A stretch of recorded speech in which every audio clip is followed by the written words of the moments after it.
Now, Tooligans, this here is why the DCF601 is one of my all-time favorite fasteners to use. It is DeWalt 12-volt extreme screwdriver, not an impact, not a drill.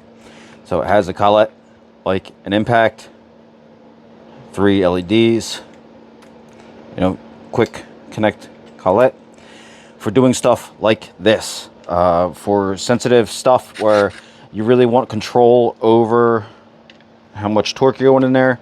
Gives you adjustment 1 all the way around to 15, and then your max. Keep it set on 15 just because. These are window frames in an RV. They're aluminum, they're soft. Anything, furniture assembly, whatnot, where you don't want to really kill something, gives you good control, nice variable speed trigger. What else? Not a ton of power when you don't want it by mistake. Accidentally blow some screws through things.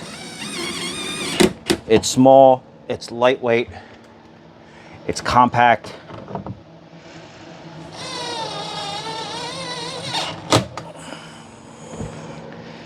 This is perfect for this kind of work. You can hear the clutch kicking in there at 15.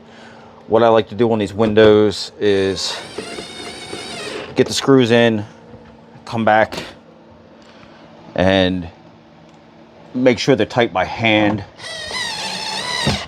You want the frame tight enough to, squeeze the weather stripping on the outside without bending the frame,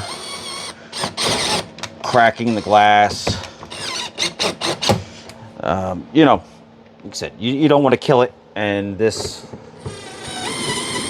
allows you to do that without absolutely killing it. Again, it's a DeWalt DCF 601.